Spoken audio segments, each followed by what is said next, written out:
estamos recebendo no terceiro episódio do NaCast duas convidadas muito especiais para falar de direito ambiental.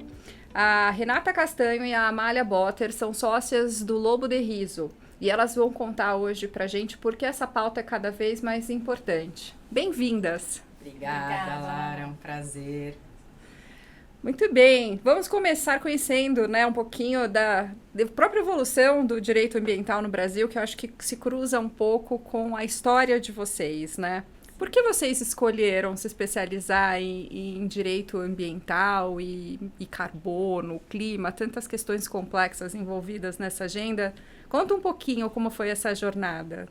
Contar. Bom, acho que cada um tem a sua história particular, mas uma coisa que a gente nota sempre é que quem acaba trabalhando com direito ambiental tem um DNA de ambiental que fala mais alto. Nunca é por acaso, né? Então, no meu caso, meu pai era agrônomo, trabalhava com florestas, trabalhou na Secretaria do Meio Ambiente. Então, eu cresci nesse ambiente de Serra do Mar, Horto Florestal, Ilha do Cardoso e por aí afora. Um paraíso, né? Aí cheguei a pensar em fazer agronomia ou biologia. E foi ele que me falou que existia direito ambiental. Eu não sabia o que era, mas meus olhos brilharam. Fui atrás de saber o que era, como era o dia a dia de um advogado, o que se estudava no direito ambiental. E aí acho que casou perfeitamente, assim, com um estilo de vida, um modo de ser e essa paixão pela área ambiental. O direito ambiental é um direito novo, ele é vanguardista, e ele tem aí os seus movimentos também pendulares. Acho que tem que, para ver se entra na cabeça das pessoas, é preciso que a legislação às vezes seja muito dura para depois se encontrar um ponto de equilíbrio. Então, a gente viveu aí um pedaço dessa história, né, e vem acompanhando as dores e ajudando os nossos clientes a encontrar a melhor forma de atuar em compasso com a legislação ambiental e também com o desenvolvimento. Legal. A gente vai voltar para esse ponto logo mais. E você, Amália, conta um pouco para gente aqui como foi esse percurso até o Lobo de Riso. Mais uma apaixonada, como todos aí da área, né? Também comecei, antes do próprio direito ambiental, foi a escolha. E aí, com as aptidões, combinando uma coisa com a outra, o gosto com a aptidão, aqui eu acabei no direito ambiental. E junto com a geografia, né? Então, eu fazia lá, no meu primeiro mês de aula, já um estágio num escritório de advocacia ambiental especializado. E fazia o direito e a geografia, que tem uma parte de geografia física e uma parte de geografia humana, e pensando na parte socioeconômica, que são muito complementares à atuação, né, na área ambiental. E como a Renata falou, de fato, lá nos anos 2000 era um direito ambiental e ainda é uma área nova perto das outras áreas do direito e que foi se transformando. Agora você tem um direito climático, né? Quando começou não havia né?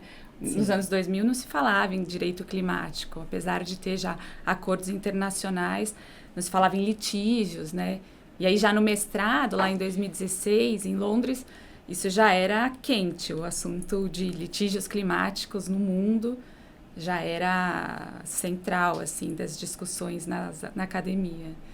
E no escritório, a pauta de clima e carbono, de uns 4, 5 anos para cá, também, assim, ascendeu e tem uma demanda crescente dos clientes nessa temática. Então, de fato, é uma evolução. Desculpa, a prática, inclusive, da área de vocês é socioambiental, ESG, clima e carbono. Exato. É mais ampla, né? Exato. E o para atender ESG, uma demanda de cliente. O ESG, a gente atua em conjunto com outros profissionais de outras áreas do escritório, que também traz uma riqueza, né, com essa troca multidisciplinar. Então, o pessoal de compliance, governança, o pessoal de social, olha para a parte trabalhista e relação com o entorno, relações internas, e a gente entra com essa parte ambiental, tanto da legalidade, vamos dizer, das operações, que não é fácil, porque são muitas normas ambientais no Brasil, quanto essa parte socioambiental, meio ambiente cultural, artificial, né? Meio ambiente é muito mais do que só o meio ambiente natural, que é o primeiro que a gente pensa, né? Ele vai muito além disso. Renata, pensando nisso, quando o empreendedor vai fazer um projeto, normalmente ele vai buscar as licenças, as autorizações. Por outro lado, quando ele precisa equacionar o capital para implantar o projeto, ele se depara com restrições que não estão só na legislação, né? Sim. Quais são as fontes, né, de preocupações hoje do investidor e do credor quando eles avaliam um projeto? Eles se baseiam apenas na legislação ou vão além? E quais são as preocupações dos credores em relação a isso, né? Quais são as fontes de informações ou referências para projetos que possam gerar baixo ou alto impacto ambiental? Sim. Olha, acho que assim, um pouco tem a ver com o tamanho do projeto. Um outro tanto tem a ver com a região do país onde esse projeto vai se situar. Um outro tanto com as características intrínsecas do próprio empreendimento, né? Uma coisa que parece básica, mas já é assim o começo de muita discussão que pode se desenrolar lá na frente, é a questão do licenciamento ambiental. Essa é a base.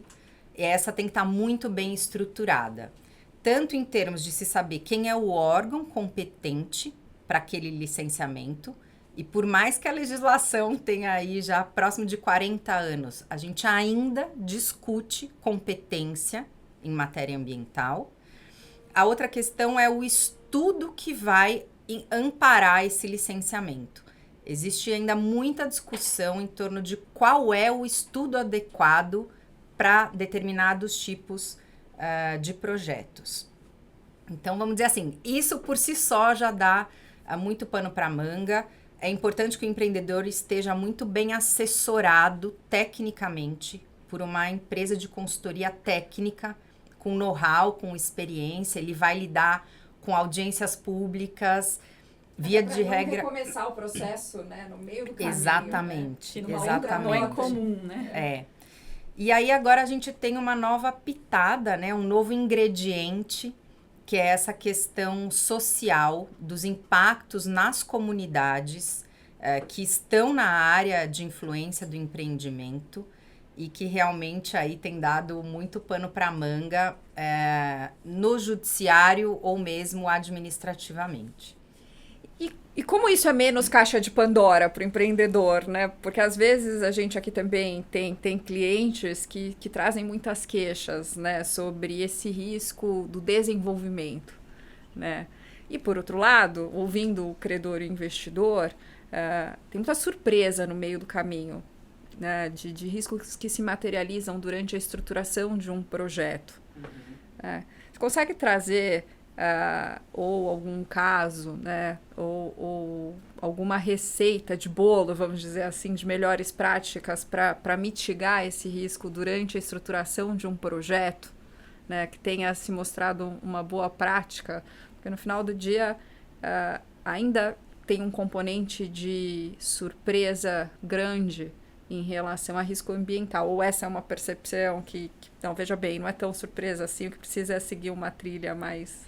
Não, eu acho que tem surpresas, principalmente em projetos de infraestrutura, em que toda a parte de modelagem, estudo de viabilidade, ela não é feita propriamente por quem depois vai dar sequência e operar aquele empreendimento, né? Então, sim, a gente tem dito aí ultimamente no escritório que essa questão social, né, do impacto socioambiental, esse risco, ele é a nova bala de prata, né, dos autores legitimados para entrarem com ações civis públicas ambientais. É quase que uma cartada, assim, depois de bater no licenciamento, questionar uma série aí de escolhas, né, de traçado, de empreendimento, ou se vai impactar uma área de uma floresta, uma vegetação primária, enfim, depois de todas essas questões, sítios arqueológicos, chega na questão social. E essa realmente é mais delicada. Diria que hoje a gente vive um cenário de insegurança jurídica em relação a isso. Então, surpresas, sim, acontecem.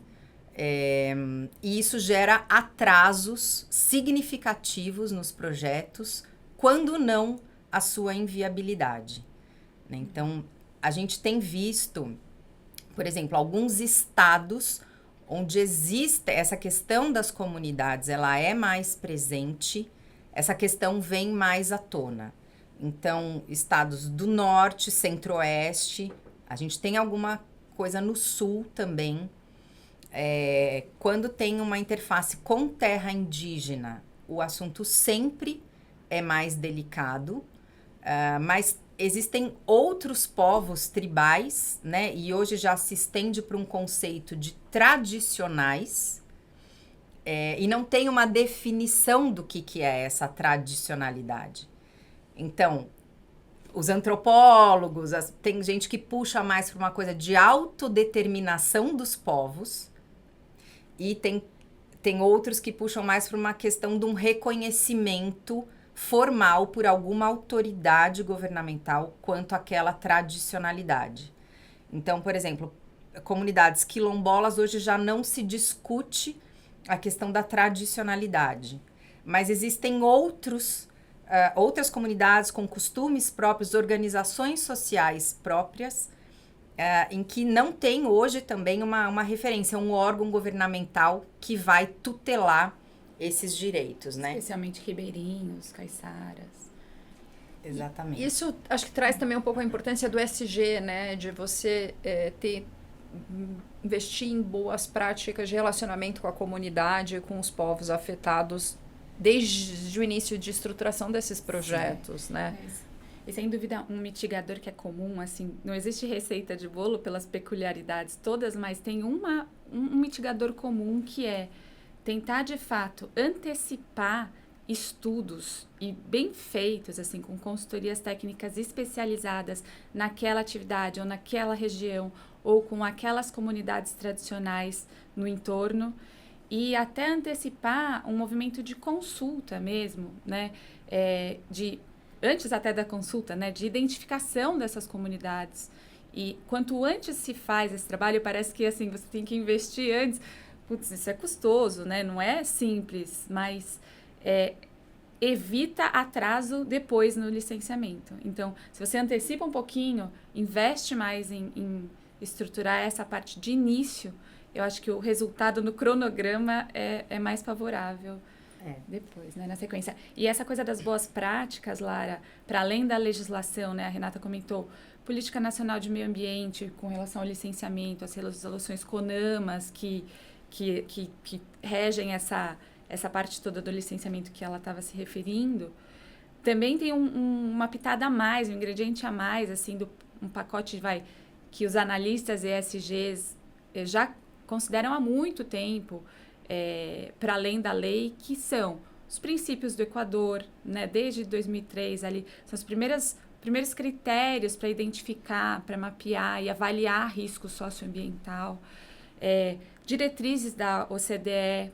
para conduta empresarial responsável, que foi atualizada, inclusive, no ano passado, com critérios mais modernos no sentido de mudanças climáticas, de olhar para mudanças climáticas, olhar para a proteção da biodiversidade, também TCFD, a força-tarefa para disclosure de informações climáticas, é algo que também ajudou, assim, tem ajudado, acho que desde 2018, aí, um mapeamento e um diagnóstico e uma informação muito melhor sobre que riscos e oportunidades se tem, né, frente a os cenários aí de impactos. Pacto Global da ONU também, outro ponto que eu acho que não tem um analista ESG que não veja, e de fato tem uma abrangência tão grande, né, com empresas assumindo o seu compromisso com as ODS, os 17 Objetivos de Desenvolvimento Sustentável, e isso não importa o porte da empresa, pequena, médio, grande, mas São, de fato, diretrizes muito claras ali. Esses objetivos são muito, muito fáceis de serem trabalhados, são muito explícitos, né? Também princípios para investimento responsável. São pacotinhos de boas práticas que, apesar de voluntários, já trazem um efeito em cadeia nos últimos anos bastante relevante, porque é o mercado, né? É o setor financeiro trazendo essas boas práticas, influenciando toda a cadeia, né? E tá super interessante. tudo interligado, né?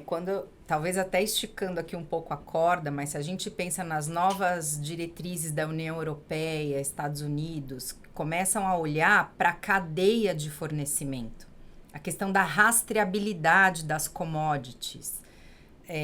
Então, assim, acho que o cerco vai se fechando, né? Então, o mercado financeiro começa a exigir, também um pouco por medo de responsabilização, mas também proativamente por essa questão do ESG, né, que hoje permeia os investimentos, os fundos, e também porque o comprador final lá da ponta hoje quer saber, o consumidor quer saber da onde vem o produto dele, se é de uma origem de desmatamento, se o carbono é zero e por aí afora.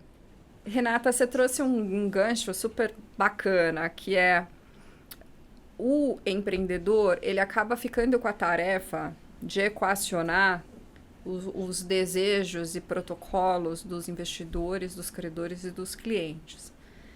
Mas, normalmente, o projeto que ele recebe, né, a gente está falando de infraestrutura, normalmente a gente está falando de um bem público, objeto de uma concessão que passou por uma estruturação pelo ente público, onde esse projeto foi estruturado e foi levado à concessão, com os fatores de risco ambiental e social equacionados. Esse deveria ser o nosso modelo.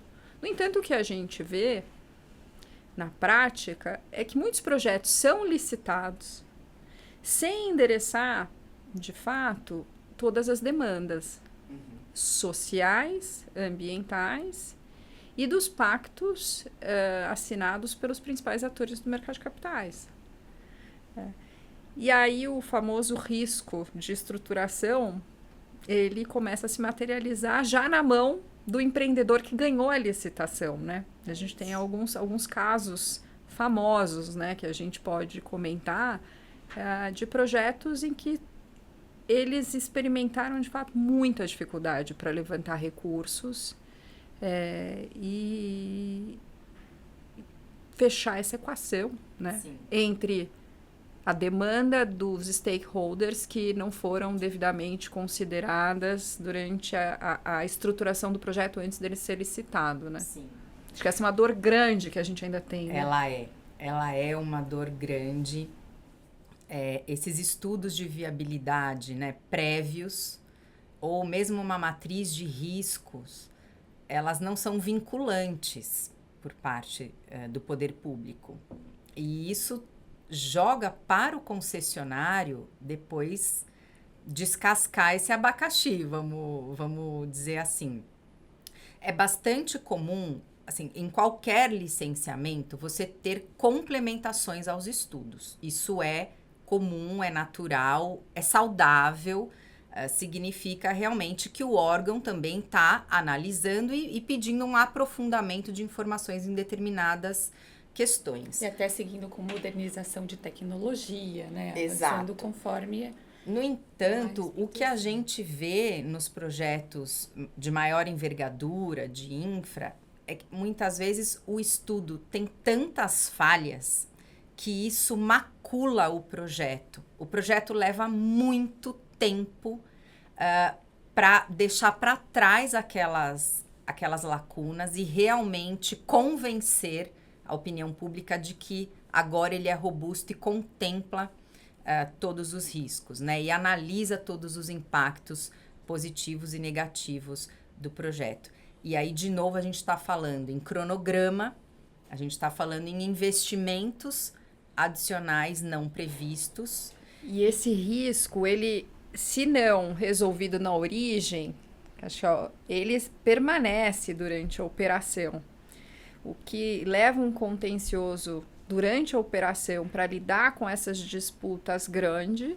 Isso impacta rodadas de investimento, ou seja, de fato, não é um tema que pode se esgotar se ele começa mal estruturado, né? E sim acaba gerando outros passivos durante a vida da operação, né? Exato.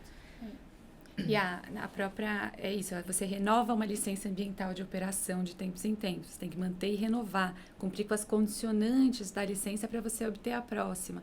A licença social é a mesma coisa, né? Porque as comunidades, sejam tradicionais ou não, elas continuam ali no entorno e o empreendedor ele tem que ter um gerenciamento ali dos seus impactos no dia a dia. Isso significa, assim, o controle dos ruídos, das emissões, dos efluentes, bastante contundente, bastante monitorado para que você diminua os percalços. Porque eu falo diminua porque o risco, ele não, para um grande empreendimento que tem um potencial de impacto já, ele nunca vai ser zero.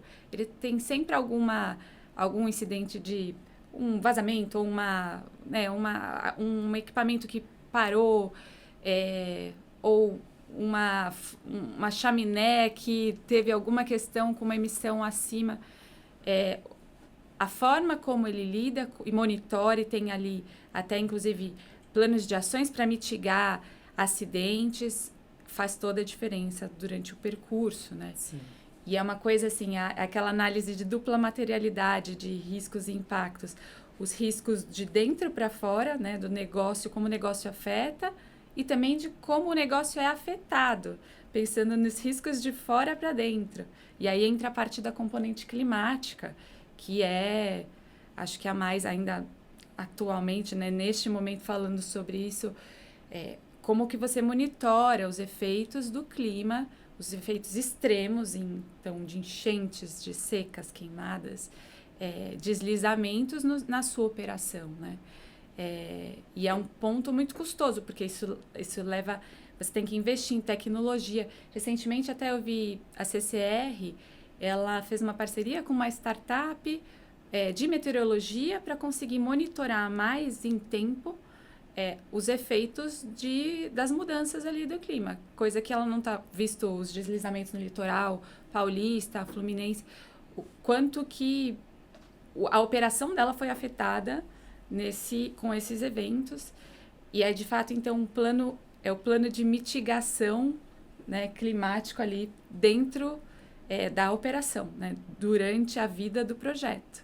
E não só dos ativos existentes, mas pensando também em novos investimentos, cada vez mais esse componente também tem que estar dentro desse controle rotineiro, né? Dentro da equação, né? Agora, e acho que essa é um pouco a dificuldade de realizar projetos complexos, como, por exemplo, a gente vê a dificuldade que é tirar o projeto do ferrogrão do papel, né? Uhum. Sem dúvida. Acho que o ferrogrão é um exemplo bem emblemático de um projeto de infraestrutura enfrentando questões ou obstáculos em virtude de aspectos socioambientais. Né? Primeiro, pela extensão mesmo, pela quantidade aí de municípios que o projeto atravessa, áreas florestadas, mas a gente vê que o que pega realmente é a questão da interface, principalmente ali com territórios indígenas, questão de unidade de conservação também. Então, é um projeto que vai beneficiar um número grande de pessoas, né? Até o próprio país em termos de escoamento de commodity. No entanto, ele também não pode ser feito na mão grande. É preciso olhar, respeitar, mitigar impactos e compensar aquelas pessoas que serão diretamente atingidas. E acho que assim, a questão delicada do risco socioambiental é que muitas vezes determinadas comunidades são atingidas no seu modo de vida. Tem um aspecto assim, interessante também, que existem impactos na fase de implantação de determinado projeto. Então, se a gente pensa numa hidrelétrica, por exemplo, o impacto da implantação é o mais significativo. é quando você tem que reassentar populações, fazer o desmatamento e encher o reservatório. Você transforma todo aquele ambiente. E tem empreendimentos em que a operação é que é mais sensível, né? Porque ela vai atrair novas pessoas para lá, um novo modo de vida, ela vai afetar aquilo no dia a dia da operação do empreendimento. Acho que saneamento, rodovias, né? Exatamente. São exemplos clássicos que durante a operação os riscos eles podem se materializar, ou o ponto que a Amália estava trazendo, né? Do que esses riscos socioambientais também podem afetar o projeto, sim, né? A gente está vivendo agora o debate, né? A sensibilidade do tema climático que está dentro da agenda socioambiental, mas tem outros riscos também, né? Durante a operação que podem impactar um projeto, né? Só para concluir o ferrogrão, e eu acho que não é exclusivo dele, a questão, acho que toda vez desses grandes projetos com grandes impactos, a gente não vê muito uma outra forma de solucionar senão pela composição. Acho que se ambas as partes continuarem batendo de frente e não encontrarem um diálogo, vai ser pior para todo mundo, né? E a gente vê isso hoje no ferrogrão, no âmbito do próprio Supremo Tribunal, que instituiu, ele suspendeu, né, o licenciamento e o andamento dos estudos, mas instaurou uma câmara de negociação e composição para ver se encontra ali um denominador comum que atenda tanto ao pleito dessas comunidades quanto à viabilidade do projeto, que é importante para o país como um todo. E a ferramenta de arbitragem em composição, as câmaras, elas podem atuar também em prol dos empreendedores, né? Quais mecanismos, falando um pouco da visão do empreendedor, da segurança jurídica que ele pode ter, que ele pode olhar durante, então, a fase de estruturação de um projeto? A gente falou aqui, olha, a legislação ambiental, ela não é o suficiente. O investidor, ele vai olhar para uma série de outros pactos que a Amália trouxe bem.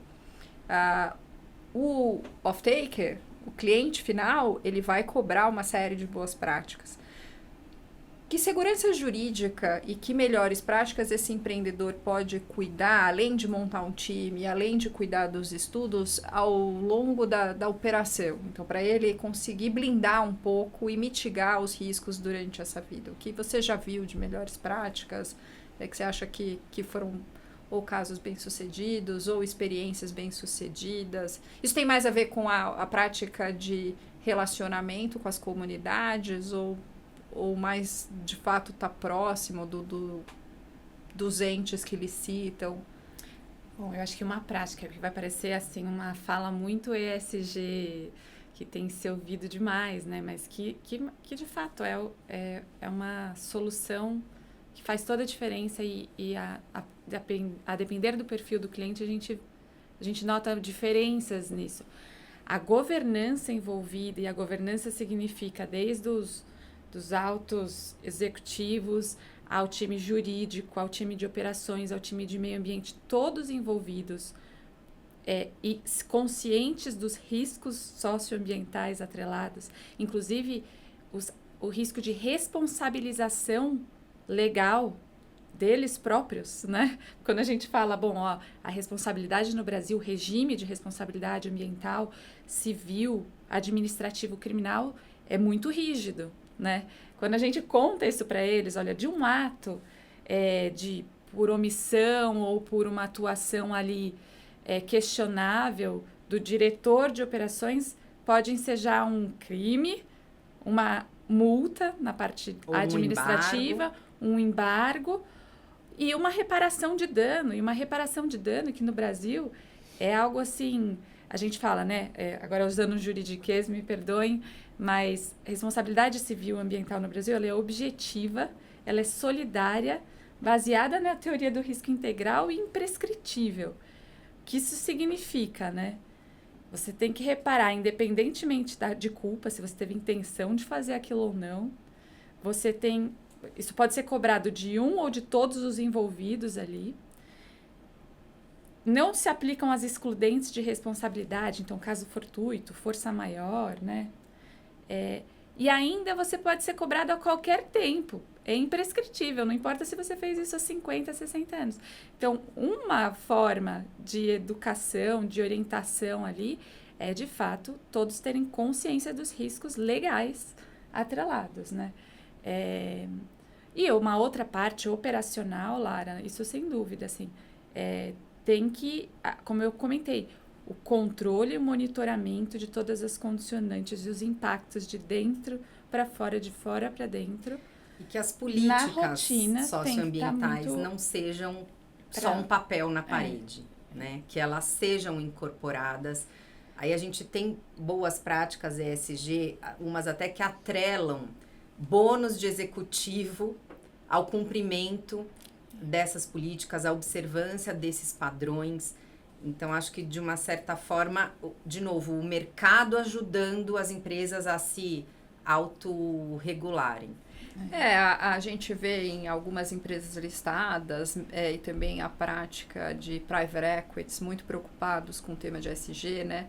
A instauração, inclusive, de comitês de ESG, né? Exato, onde essas questões são acompanhadas não só no nível executivo, mas permeia políticas das empresas, ou seja, não temos um cenário de paralisia, o que gera uma barreira de não fazer projetos, e sim um novo padrão, né, que vem com um impulso muito grande, não só de investidores, mas de quem consome o produto final, né, do consumidor, e que é isso, ajuda as empresas a entrarem num ambiente de uma governança mais rígida, né? E olhando para essa questão de todos os stakeholders envolvidos, especialmente os stakeholders afetados com as questões socioambientais.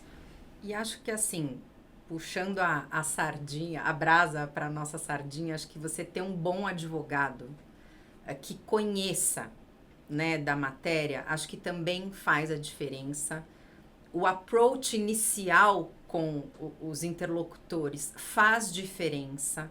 Então, é relativamente comum a gente ver uma troca, né, de interlocutor, porque às vezes já está tão desgastado determinada relação ali, interlocução, que você trazendo uma nova pessoa, que muitas vezes faz essa aproximação, assim, vamos dizer, com uma guarda mais baixa, né, reconhecendo a importância, olhando para a questão, ouvindo e a partir daí buscando uma solução. Pela nossa experiência, toda vez que o empreendedor quer bater de frente, ele se lasca. Você sabe que você estava falando isso e eu lembrei aqui da Ecoenergia, que foi uma investida da Actis entre 2017 e 2022, e quando eu estava lá, a gente lidou com um tema de um projeto que tinha uma auferição dos ruídos causados pelos aerogeradores maior do que o permitido pela legislação, era um aerogerador, e uma família que era afetada diretamente e algumas famílias afetadas por uma barra mais alta, que era uma barra do AFC. E naquele momento, no contexto da companhia, objetivamente, a companhia não tinha nenhum financiamento que precisasse observar uma barreira mais alta.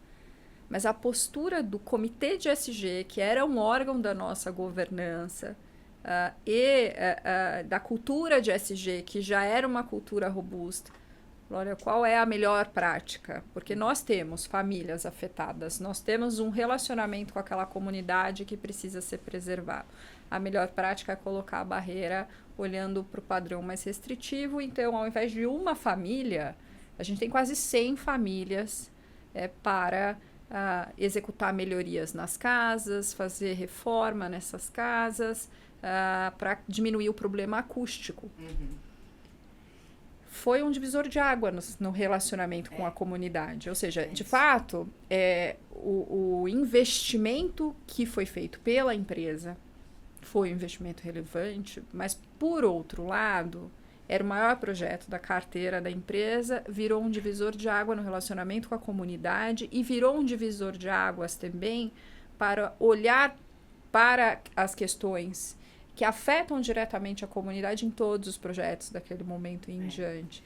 Ou seja, tem essa questão da governança, ela de fato ela é muito importante porque ela antecipa talvez questões, esse tema especificamente naquela empresa poderia gerar um agravamento do problema ao longo do tempo, motivar, né, outros problemas em outros projetos, e que vem de uma conduta que permeia políticas, permeia, né? E se a gente pensar, Lara, por mais cuidado que as empresas tenham com a questão ambiental, elas estão sujeitas a algum infortúnio, a acontecer algum problema em determinada altura, né, da vida, vamos dizer assim, da empresa. Mas quando ela goza de uma credibilidade, de uma idoneidade, de um trabalho que ela construiu desde o início, é muito mais fácil ela conseguir dar essa explicação e negociar um prazo, né, com o órgão ambiental, com a comunidade. Então, acho que existe assim uma reciprocidade, né, e quase que um reconhecimento de um trabalho sério. É muito diferente quando o empreendedor, desde o início, já pisou na casca de banana e aí ele fica o tempo inteiro correndo atrás para construir uma boa imagem. Né, mas uma imagem sólida, que não é só discurso, que concretamente se revela, como o exemplo que você citou. E eu acho que isso traz também essa questão da imagem. Tem um outro aspecto relacionado à imagem, que é o aspecto de quem se envolveu com aquele projeto. E precisa mitigar o risco também de imagem de estar envolvida diretamente com esse projeto, né? Acho que isso remete um pouco às barreiras que o credor coloca mais altas para tentar se preservar um pouco durante o risco da operação de risco imagem. Porque a gente tem uma legislação muito restrita, como a Amália trouxe bem, que traz a corresponsabilização dos envolvidos. Esse é um ponto de preocupação dos credores. E não sei se a gente tem algum caso prático que um credor foi diretamente corresponsabilizado, mas o dano à imagem permanece, né, do investidor e do credor. E talvez por isso a barra é tão alta, né, Amália? Exato. Além da legislação, nós temos um judiciário bastante rigoroso também, né, na aplicação da legislação. Então, até existe uma decisão do STJ que ela é bastante... é uma máxima, né, que diz que todos podem ser ali responsabilizados na apuração do dano. Então, quem fez, quem não fez, quem deixou de fazer quando deveria fazer, quem se beneficiou, quem financiou aquele que fez. De fato, é muito abrangente, né? Então, o credor ali, ele tá ali na figura desse julgado, de um tribunal superior, podendo ser responsabilizado junto. Na prática, o que a gente vê, felizmente, é uma razoabilidade na aplicação disso, no sentido de sempre responsabilizar primeiro aquele primeiramente responsável, o poluidor direto, né, o que causou. E o que se beneficiou, o que financiou, ele tem ali a obrigação, a gente fala que é de execução subsidiária. Então, primeiro no poluidor direto, para depois ir nos indiretos, né? Mas nós temos casos práticos, sim, Lara. Por exemplo, em 22, a Conectas, que é uma ONG bastante ativa já brasileira, seguindo até uma linha de litígios climáticos que vem de fora, né? Que já tem gerações aí de milhares de ações envolvendo o assunto, trouxe uma ação civil pública em face do BNDES, alegando que o banco não tinha ali um plano de descarbonização da sua carteira, né? Ele, com um dos maiores fomentadores de desenvolvimento, tinha que olhar para a sua carteira e ter um plano ali de redução de gases de efeito estufa indireto, né? E a ação, ela não foi, a ONG não conseguiu obter a decisão liminar, Mas fato é que de 22 para cá se viu muita ação aí, né, do BNDES no sentido de linhas de fomento voltada para transição de renováveis, né, para transporte, um enfoque muito grande pensando em descarbonização. Então tem essa coisa, pode não levar no judiciário uma decisão desfavorável, mas está envolvido, tem uma reputação envolvida, acaba se adotando ações, até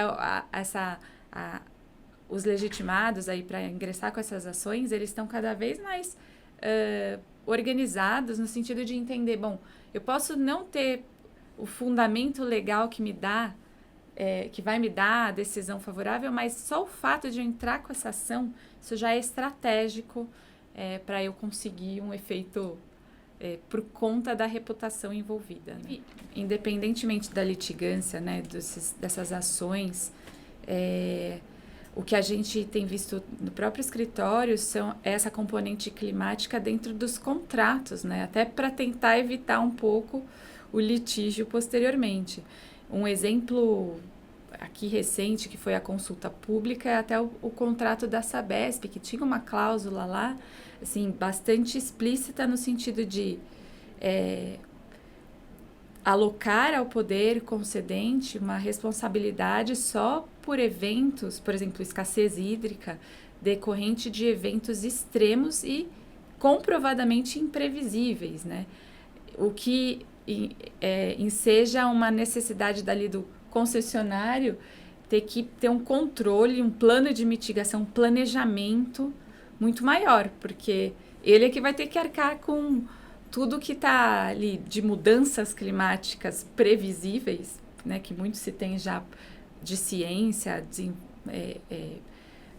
disponível para que para que se preveja de alguma forma isso, vai ficar no colo do concessionário, né, da empresa. Então, esse é um ponto também.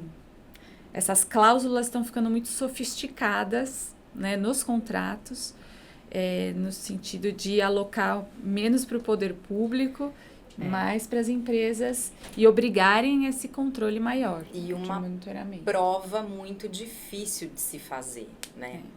E o que a gente percebe, assim, dos empreendedores de maneira geral e dos investidores mais ainda, é assim, olha, não importa que eu vá ganhar esta ação no final, eu não quero passar, vamos dizer, pelo constrangimento de responder a um processo com uma acusação de ordem ambiental ou social, porque isso para fins reputacionais já é o suficiente, né?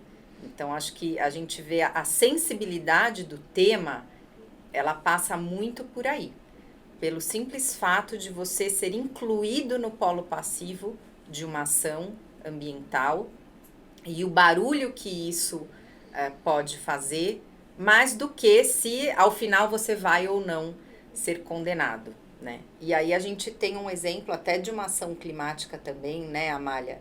De um crédito de carbono florestal, que acabou esbarrando numa questão fundiária, e tanto o desenvolvedor do projeto quanto quem comprou créditos acabou sendo envolvido numa ação. Está no polo passivo. Está no polo morreu, passivo. Né? Então, quer dizer, a pessoa está comprando o crédito, em tese, para abater, né, as suas emissões, mas não agiu corretamente no dever de diligência de apurar se aquele crédito realmente tinha uma origem sólida, se o lastro dele era bom. Então, foi incluído, assim como quem desenvolveu o projeto. Acho que essa é uma tendência também que a gente tem visto. Esse é um ponto, assim, no mercado voluntário, né, de crédito de carbono, que tem sido bastante sensível, né, e era um mercado que vinha aí de vento em polpa, mas agora, por conta de questionamento judicial ou por suspensão até do projeto na plataforma mais renomada, né, por exemplo, na Verra, há um desconforto? Há um desconforto aí na apuração dos projetos, né? E, inclusive, uma expectativa de que haja algum balizador maior. A gente está falando de mercado voluntário, mas a lei de descarbonização que vem trazer uma regulação para um mercado regulado, né? Também traz algumas regrinhas balizadoras para o voluntário. Então, também existe uma expectativa, bom, essa lei vai sair, não vai sair... o que muda? O que é que muda? É uma norma que já Bom, a gente espera desde 2009, quando a Política Nacional de Mudanças Climáticas disse que haveria uma regulamentação no mercado. Essa discussão aconteceu mais dos últimos anos para cá. E agora, depois de algumas dezenas aí de minutas, nós temos um projeto de lei mais o da vez, que foi aprovado na Câmara no final do ano passado e agora está no Senado ainda sem relatoria, mas que também traz algumas discussões, ainda não é um projeto perfeito, né? Como dificilmente atenderá a todas as expectativas e necessidades de todos os players, mas traz pelo menos um movimento de se ter uma regulação, de se ter fontes e instalações mais poluidoras com limites aí de emissões de gases de efeito estufa, né? Então, aqueles mais poluidores vão ter esses limites. E aí, quando dentro dos seus limites conseguirem tiverem emissões até inferiores, podem usar esse crédito para comercializar com aqueles que ultrapassaram os seus limites, né? O mercado cap and trade numa linha muito parecida com o mercado europeu. É isso que se tem no projeto de lei, né? E dentro dessa agenda de descarbonização, você acredita que o marco regulatório vai ser o grande divisor de águas aí? Eu acho que vai fazer muita diferença para fomentar ainda mais o mercado voluntário, que por trazer traz disciplina para o que é o crédito, né? Qual é a natureza, quem é a governança, quais as metodologias aceitas nos projetos para que aquele crédito seja um crédito confiável, né? E aí é isso, trazer menos litígio, questionando aquele projeto florestal que originou aquele crédito, de fato traz... E aí a oportunidade que o Brasil tem, que todo mundo sabe, nesse mercado vai de fato se desenvolver, ainda é muito embrionário perto do que pode, né? Mas acho que acima de tudo vai trazer segurança jurídica, né, para um mercado hoje que já está operando, mas ainda sem balizadores muito claros. E fomentar, né, mais negócios, exato, endereçando os interesses dos stakeholders, né?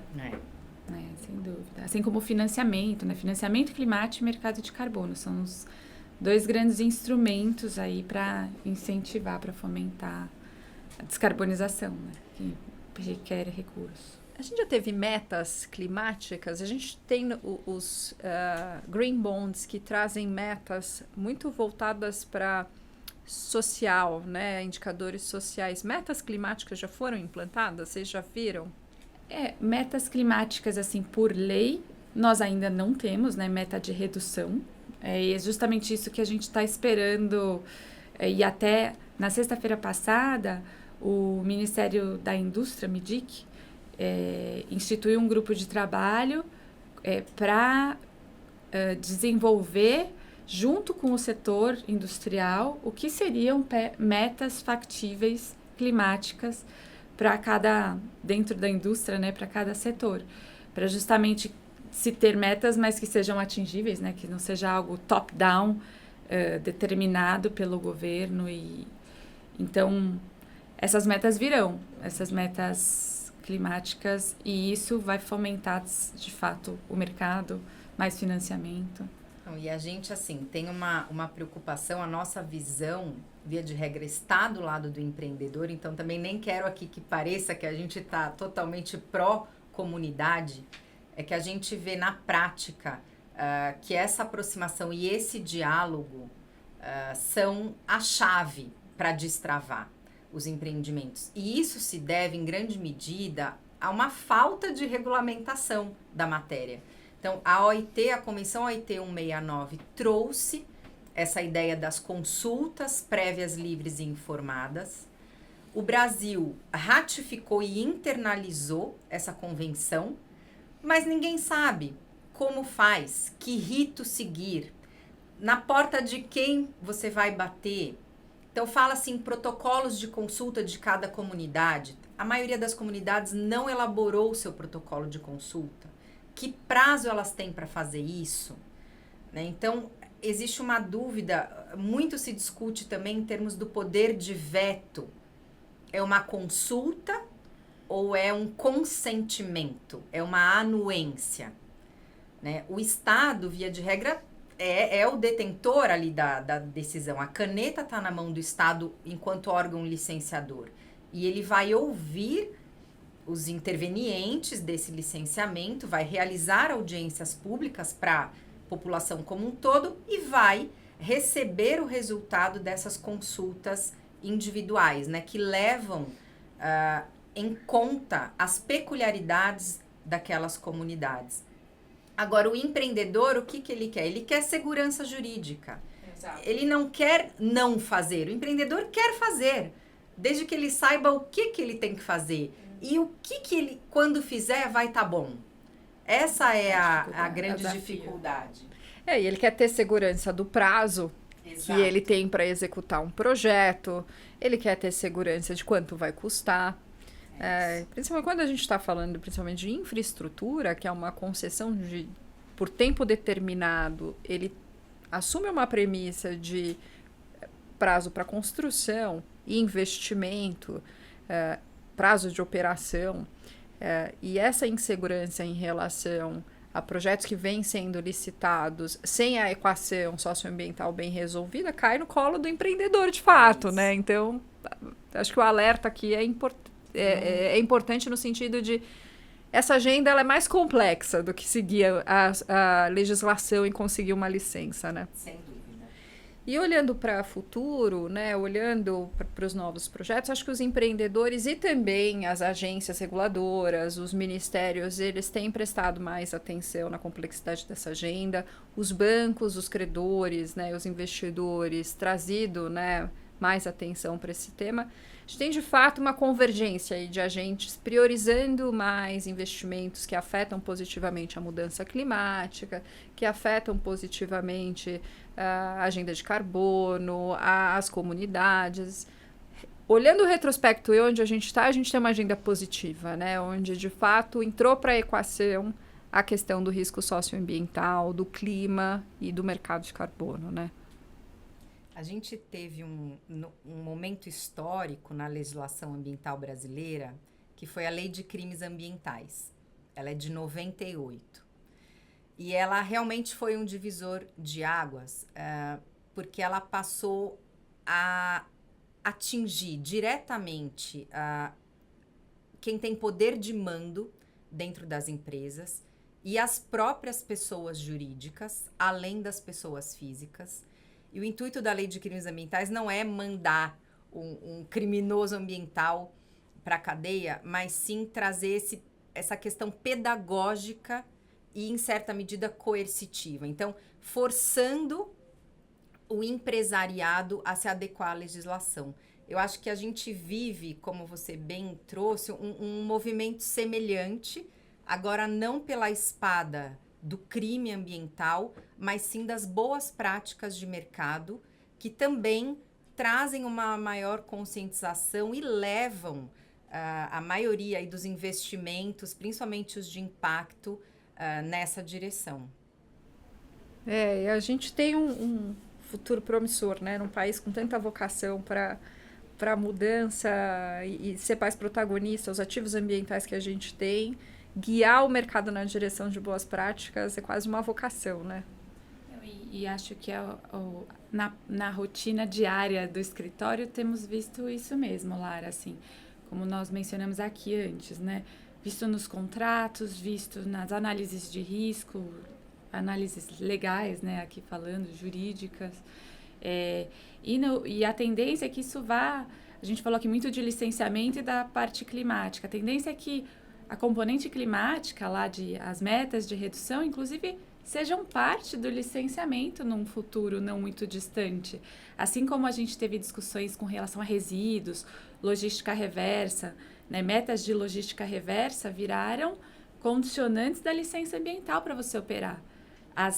Esses limites e metas climáticas tendem a também virar uma condicionante ali do licenciamento. Então, acho que a gente está vendo esse momento de transição para chegar nisso mesmo.